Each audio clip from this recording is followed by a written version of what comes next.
Njibanja kwelesa wakikola ebirungi banja ekomo kwelesa mukibi omugave fulanka gwempita bantogo kukwebaza moyo gwagwanga watendekwa nk'omubolabako bangi bendabako ng'obugago bw'ebintu alina ntokongo omutima obwa lukyolo bwaguyinga ng'okugabo kwakwedira wamma omugave mu kibi munnaluweero ow'ensonga weebale nnyo weebalire ddala kubeera na mutima ate ogulumirirwa era omutima omugabi lugaba akwongere owangaale.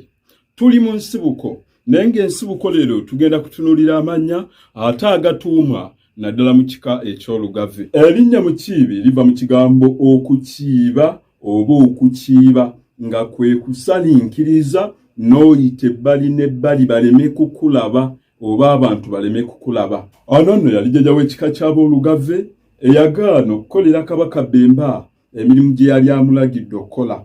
Bw'atyo bwe yagaana okumukolera emirimu, Kabaka Bemba kyava ajja n'amutabaala n'atta n'abaana be era kyabasinga teyalutonda. Mu biro ebyo Obwanda yali abusimbye ku Wasozi, ekitundu ekyo kiri mu Busiro. Mu kibi mu kwetegula ekibabu bw'atyo no yasaabalira mu lyato liri bayitanga Nankinga n'agendera ekiwumulo bw'atyo yakikuba emalanga essese ku bizinga. Naye mu kusaabalira mu lyato lye ng'agenda mulimu abantu abaamulengeranga ng'agenda ne bagamba lengera omukiibi, lengera omukiibi. Ye teyabafaako ekiwumulo bw'atyo yakikuba malanga essese. Naye mu kwogera nti lengera omukiibi mwe muva erinnya mukiibi tebankubira olugambo kuba nazze kusomesa wamaka ntandika ensibuko aba amannya g'olugave ate agatuumwa. Ssenkooto tuyina Nalweyiso, atuyina erinnya Sserunjogi oba Nalunjogi, atuyina erinnya Katende oba Nakitende. Erinnya Ssenkooto litegeeza ebintu bingi n'engenda kuwa ebimu ku byo. Kitegeeza matwa enkomerero y'ekibanja era kitegeeza embuubuutu z'ekintu. Era ekigambo ekyo kyekimu kitegeeza ekyalo, embuubuutu z'ekintu, okukingiriza. Bava erinnya eryo balituuma okujjukira bw'atyo jjajjaabwe mu kiibi mu kudduka yagenda akiibiriza ng'ayita mu lukooto lw'ennyanja, olukooto ebbali n'ebbali we bajja erinnya Ssenkooto. Erinnya Nalweyiso liva mu kigambo olweyiso. Olweyiso zibeera nsonyi ate ez'olugave, n'abaana abawala ab'olugave abasinga balina ensonyi. Omwana yenna ateeka okubeera n'ensonyi nga obutavuma bantu bakulu, obutabba n'ebirala. Naye ate bwe ziyitirira tugeze nga mu kibiina ne bamubuuza n'agaana okwanukula ekintu, kimanya olw'ensonyi ekyo kifuuka amansonyinsonyi oba kye tuyita amansonyi oba olunsonyi. Era mu bigambo ebyo mwe bajja olugero olugamba nti amansonyinsonyi ate gassa olugave. Amansonyinsonyi gassa olugave. Ensonyi beera nazo naye tozisussa, zireete aweetaagibwa. Tulina erinnya Sserunjogi oba Nalunjogi naye nga liva mu kigambo ebinjogi. Ebinjogi kitegeeza ebintu bingi era ebiyitirivu, naye kale sijja kwemalamu ng'ey'oluwaawo kankuweeko ebimu.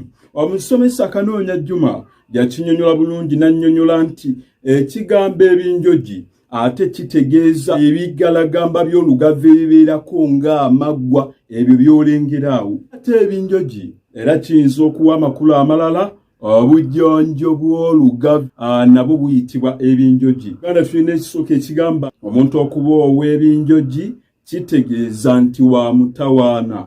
Abawala mwegendeeze nga mugwa mu mukwano ne Basserunjogi tebakufunyisa ebinjogi.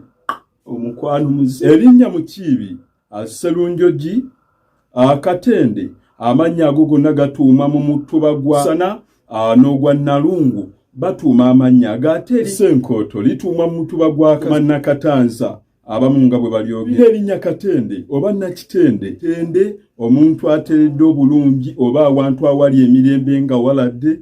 Bina n'ekisooka ekigamba nti ateredde ntende, amakulu nti atudde bulungi talina kimutaataaga. Gaviruyima Omutabaazi ne Sekandi Kakembo Juma awamu n'omukyala Nakku Kiweewe Salieti mbaagala nnyo. Nzaakumma n'akunyumiza omuyiggo mukkirize nange nkole ntyo. Kabaka Kintu bw'atu bwe yamala okuwangula Tabemba Musota eyali akulembera ensi y'Abalasange kyava ayita Mukiibi n'amugamba alonde ekifo kyonna mu Buganda mw'ababe. Mukiibi bw'atu yalonda Kapeeka ekiriraanye Buloba awo nno mu Busiro n'asimbira eyo abaana b'emituba. Kabaka Kintu bw'atu yayita Mukiibi n'amugamba olw'okuba twasala ffembi amagezi agawangula Bemba okuva olwaleero oli mwesigwa wange era mu Buganda wonna w'oyagala nga woba ozimba abaana bo mbakkiriza ate okuzimba nga wabeera baagadde era tewabaawo kabaka n'omu abakuba ku mukono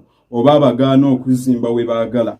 Era emirimu emingi ab'olugave gye balina ate gyava ku bwesigwa bwabwe Mukiibi bw'atu bwe yakola era ng'abukolera kabaka. Jjukira nti Mukiibi yayagala nnyo okuyigga era bw'atyo mu kugenda ng'ayigga olunaku lumu yagenda n'atuuka e Mawokota ayigga n'alengera ekifo ekiyitibwa Ssekiwunga ekiriraanye Katende n'alaba nga kirungi nnyo n'agamba wano we ŋŋenda okubeera ddala kino ekifo kiri Ntende, ekifo kino kiri Ntende. Olw'okwogera nti ekifo kino kiri Ntende mwemuva erinnya Katende era eyo mulowooza yavaayo na bw'atu bw'amala okiraba nga kirungi teyavaayo yabeerera ddala eyo n'agamba nze ndigwa wano Kapeeka bazzangayo Kiwanga. Kigambo ndigwa wano mwemuva erinnya Ndugwa ate ab'olugave de batuuma yagamba nti ndigwa wano Kapeeka bazzangayo